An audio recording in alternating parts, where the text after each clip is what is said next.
Всем доброго времени суток!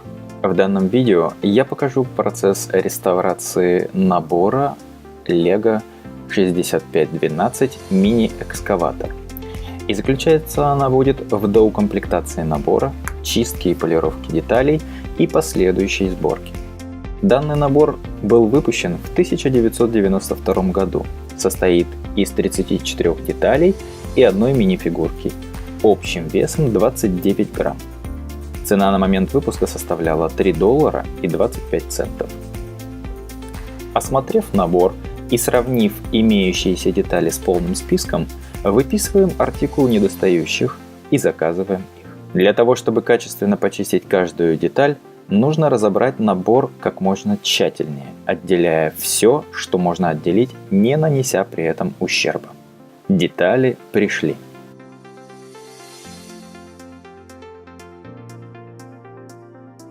Мойку деталей желательно осуществлять в теплой воде, не более 40 градусов.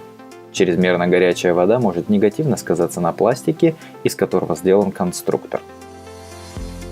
В воду можно добавить моющее средство, главное, чтобы оно не содержало хлора. Также лучше воздержаться от использования агрессивных растворителей. Предварительное отмачивание в течение 10-15 минут сделает процесс очистки легче. Если в ваши планы не входит последующая полировка деталей, то при выборе щетки предпочтение стоит отдавать мягкой. Даже средней жесткости щетка может оставить следы в виде микроцарапин. Для удаления загрязнений в труднодоступных местах, таких как внутренние углы и отверстия, можно использовать зубочистку. После того, как все детали помыты, их нужно тщательно прополоскать в холодной воде. Для этого желательно использовать пластиковый дуршлаг. После ополаскивания нужно разложить все детали на салфетке или полотенце и дать им высохнуть. Для ускорения процесса сушки можно использовать бытовой вентилятор. Использовать же фен с горячим воздухом нежелательно. После полного высыхания всех деталей приступаем к полировке.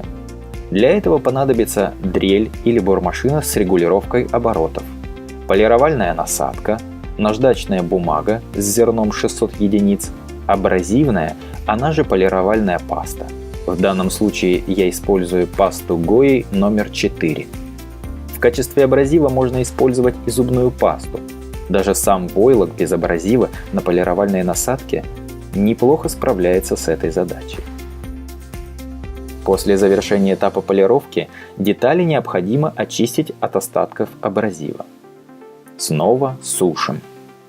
Проверяем результат. Если результат устраивает, приступаем к сборке.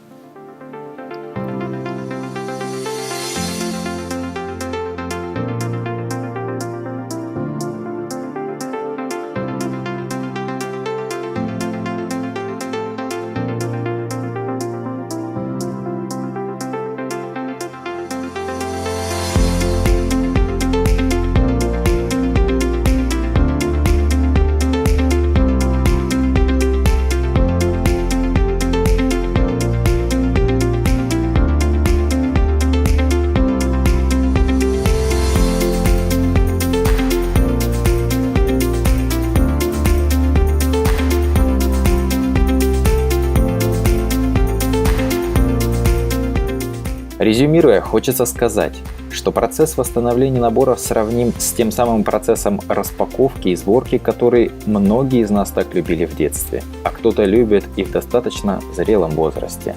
Напоследок, и в качестве бонуса я планировал распаковать и собрать какой-нибудь новый набор, но обстоятельства сложились таким образом, что такого набора не оказалось.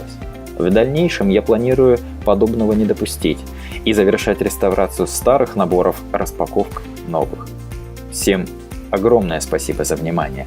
Если данное видео вам понравилось, значит я не одинок в своей любви и уважении к данному конструктору. Но если вам что-либо не понравилось, или же у вас есть предложения и пожелания, я рассмотрю каждое. К примеру, меня интересует, нужны ли аудиокомментарии или их лучше заменить на текстовые. Мне важно делать качественно и интересно. Всего вам самого наилучшего!